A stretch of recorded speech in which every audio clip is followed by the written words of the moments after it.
saber de la gente. Esta tarde acompañado de José Ricardo Tavera, quien fuera el director de migración de la República Dominicana, que le damos la bienvenida, la buena tarde al Poder de la Gente. Saludos. Muy buenas tardes, muy contento de estar estrenando casa y acompañándolos en este bellísimo set. Está más bonita. Muy bonito, muy bonito. Siempre es bonito porque ustedes son un equipo muy agradable, pero la verdad que los felicito. ¿De cuántas naciones tenemos nosotros? Y además ustedes están arrancándole un arquitecto, ya se ha convertido en comentarista.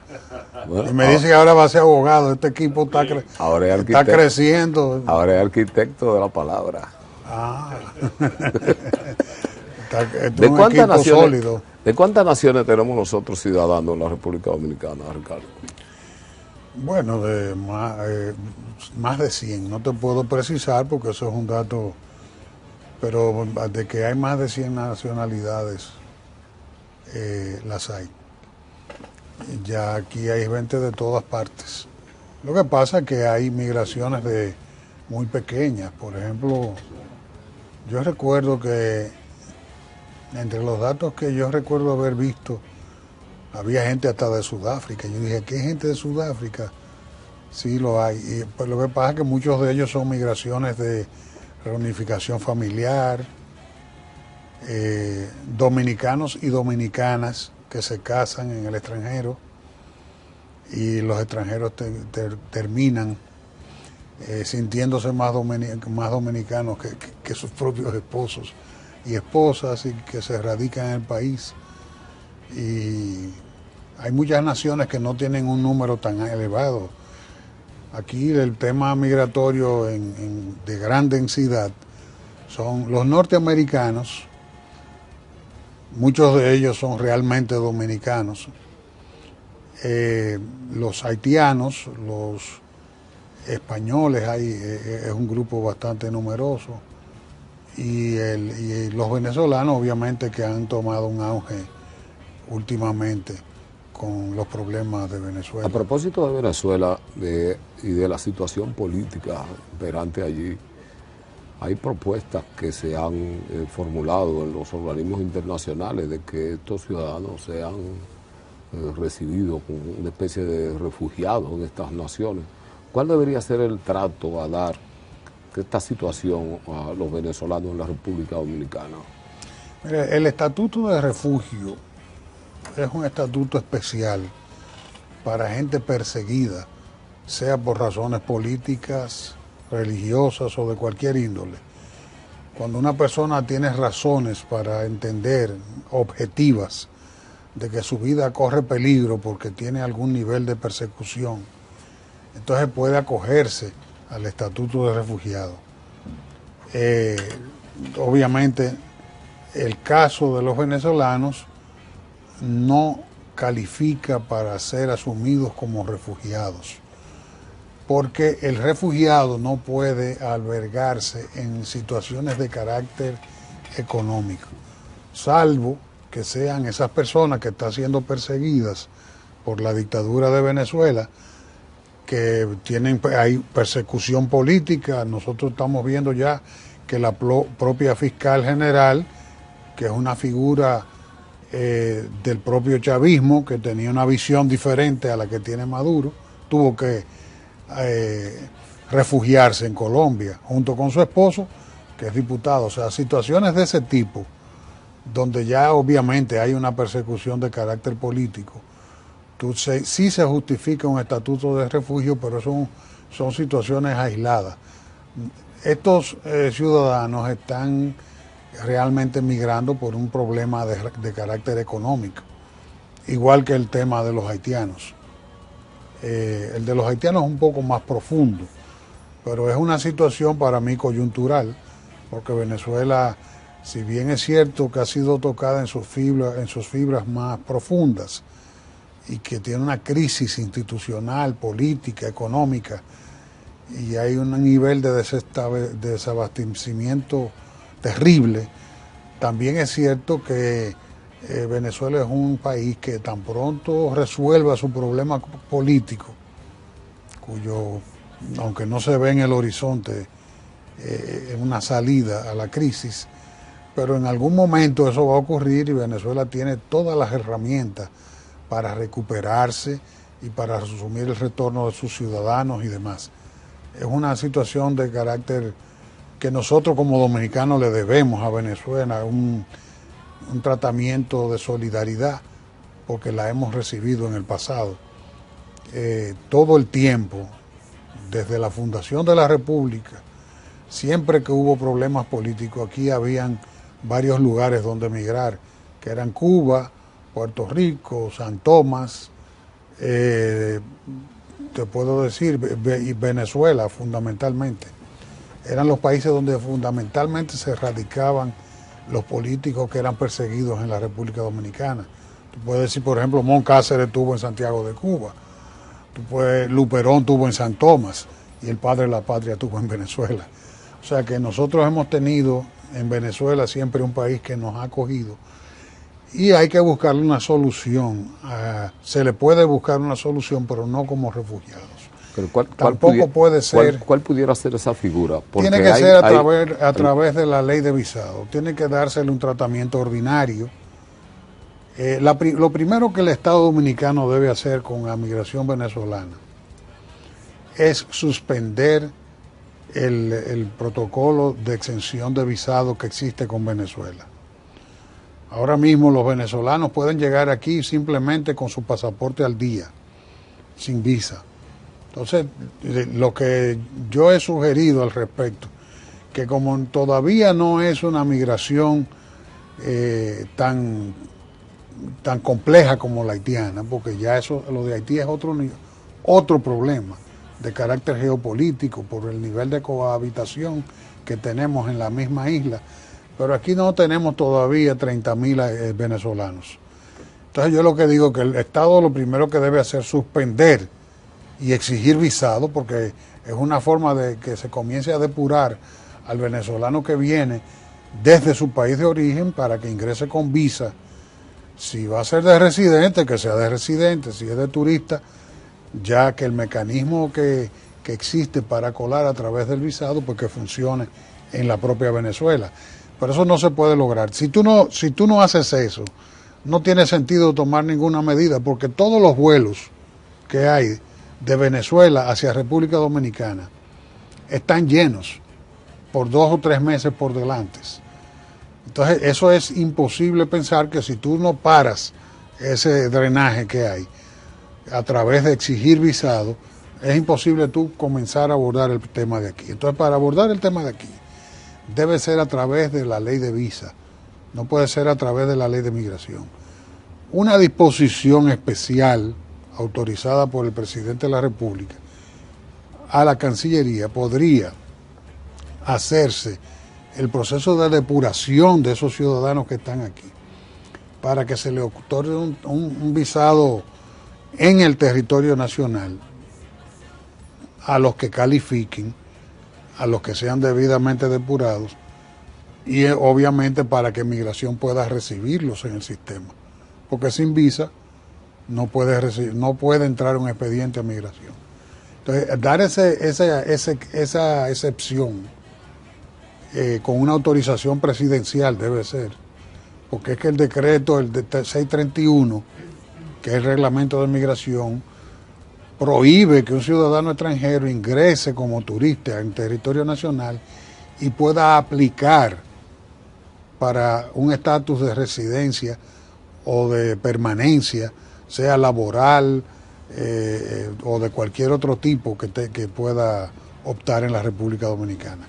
Es la única forma que yo lo veo, por eso digo que debe ser una autorización presidencial, que abra una situación especial, que se le otorguen los visados y que Migración los asuma por el procedimiento ordinario. Pero ¿cómo se explica que un ciudadano de Venezuela pueda penetrar al territorio dominicano y un ciudadano de la República Dominicana no pueda ir a Venezuela?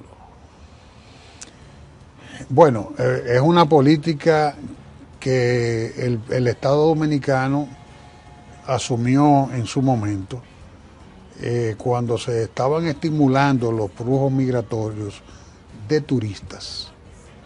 las naciones que tenían estabilidad económica, institucional, que no representaban una amenaza de migración como ya representa Venezuela, entonces se le daban facilidades de ese tipo.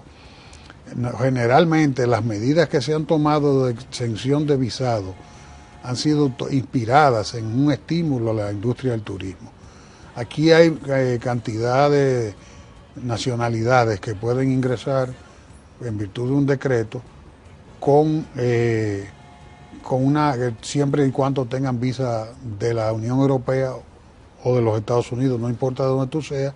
Si tienes visa de la Unión Europea o de los Estados Unidos o Gran Bretaña, tú entras al territorio nacional sin necesidad de visado, porque es una forma de que se ideó, porque una persona que tiene la oportunidad de irse a la Unión Europea o de ir a Estados Unidos no va a venir en principio a quedarse aquí. Esa medida, cuando se tomó, imagino que se tomó en el marco de una política de ese tipo, de estímulo del turismo. Pero en este momento no se justifica, porque Panamá tenía una política similar y Panamá ya le está exigiendo visado. Tan pronto se ha creado este problema, Panamá está exigiendo visado. O sea que yo creo que el gobierno lo primero que tiene que hacer es parar el problema y entonces ver cómo se aborda a los que están aquí. Obviamente por la vía ordinaria, depurando. Es la mejor manera. Mire, hace 2 semanas yo estuve en el hospital Rosa Duarte, el municipio Comendador, la provincia de Aspiña, y lo que vi allí con el tema de las parturientas haitianas es una cosa fuera de serie. He visto también al presidente de la Junta Central Electoral arengar a los oficiales civiles con el tema de la defensa de nacionalidad y el tema del libro de extranjería. ¿Cuál es la situación? ¿Cómo usted vislumbra cuál es la salida que habrá que buscarle a este problema que tenemos en el país? Bueno, mira, lo primero que yo te diría que, bueno, tú estuviste en Comendador y ahí medio se justifica, porque es zona fronteriza. Pero yo te invito a que te vayas a Higüey y vas a encontrar lo mismo.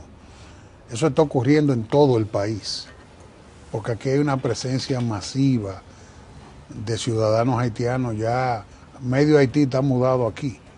Entonces el gobierno no hay una voluntad política para enfrentar este tema. El Estado está ausente de la frontera.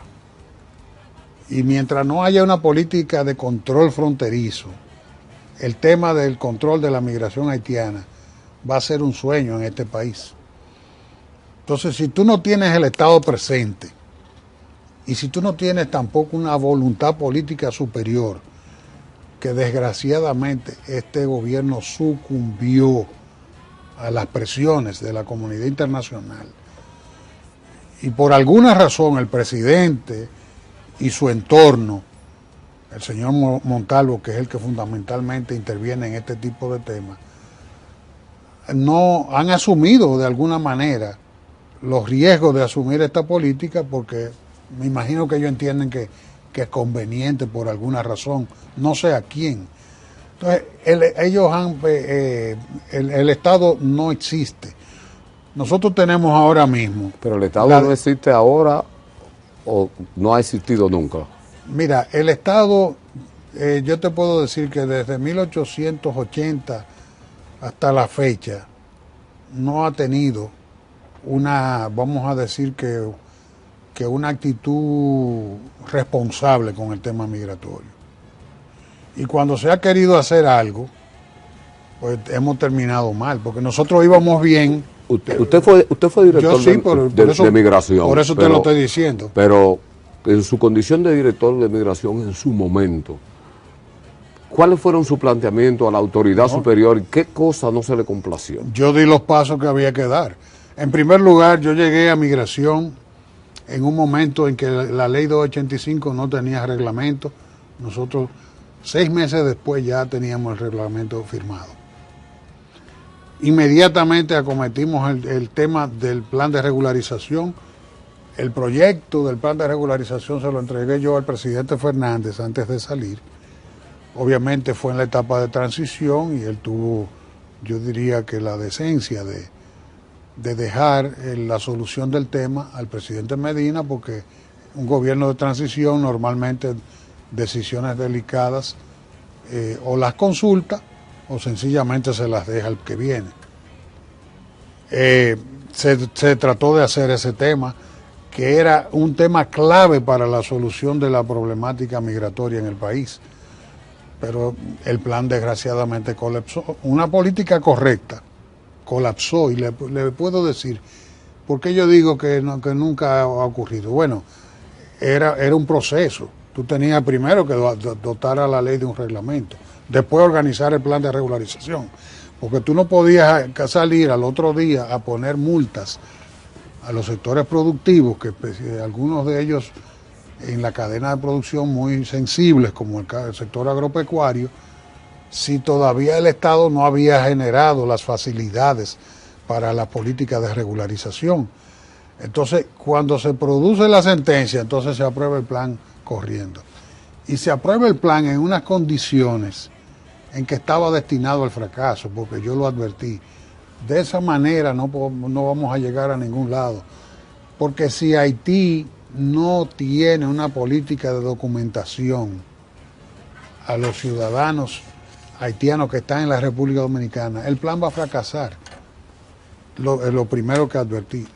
Lo segundo es que se habla el plan y no se definen los perfiles adecuadamente. Aquí venía gente de Haití a inscribirse, que vive en Haití, por eso mucha gente no aparece, porque están en Haití. Entonces venían a registrarse para poder cruzar la frontera cuando quisieran, tener un estatus sin tener que pagar peaje. Entonces obviamente ese tema conllevó que desgraciadamente el plan tenga ya 3 reenvíos. 3 se ha reenviado porque hay que extender un año más y un año más. ¿Sabe por qué? Porque prácticamente la totalidad de lo que se acogieron no tienen ni un acta de nacimiento apostillada. ¿Qué dice el propio decreto 327? Dice que cuando termine el plazo que se le concedía temporalmente, tenían que ir a migración a renovar su estatus para que entonces lo hicieran como lo hacen todos los ciudadanos extranjeros que están en la República Dominicana. Pero ¿qué ha ocurrido? Ahora Migración anuncia con bombos y platillos, incluso publican como si estuvieran anunciando una cosa muy grande, que comenzó de manera exitosa, porque le están dando residencia a todo el mundo. Y aquí hay más de 2 grandes categorías migratorias que son de residentes y no residentes. Y cada una de esas 2 categorías tiene subcategorías, y entre esas hay casi 20 categorías migratorias. Entonces tú tienes lo que es el habitante fronterizo, tú tienes el estudiante, tú tienes el trabajador temporero, pero tú tienes también el propio refugiado, es uno de los estatutos que se pueden otorgar. Solamente de residencia temporal hay 9 categorías. Si usted fuera a calcular la cantidad de haitianos que viven en la República Dominicana, ¿cuál sería su cifra? Bueno, mira, yo digo, no soy responsable en ese sentido. Yo estimo que tienen que ser, pero muy por encima de 2 millones hace tiempo. Ahora, eso es una apreciación subjetiva, porque aquí no existe todavía un censo de extranjería. No hay condiciones para tú decir cuántos extranjeros hay. Entonces no me voy a poner a decir aquí que hay 3 millones ni hay 2 millones, porque tengo que decir con toda responsabilidad que es una apreciación subjetiva. Mire, hay esos sectores que usted alude, que son los sectores de la agropecuaria y de la construcción, han estado haciendo una propuesta para modificar la ley que establece los porcentajes del 80-20. ¿Está usted de acuerdo? Yo no estoy de acuerdo, porque ¿para qué modificar una ley que ya contempla lo que ellos están pidiendo? La ley establece, el artículo 135, que aquí hay un 80-20, 20% extranjeros, 80% de dominicanos. Pero en esa misma sección del Código de Trabajo el artículo 145 dice que con una autorización del Poder Ejecutivo se puede contratar más del 20%.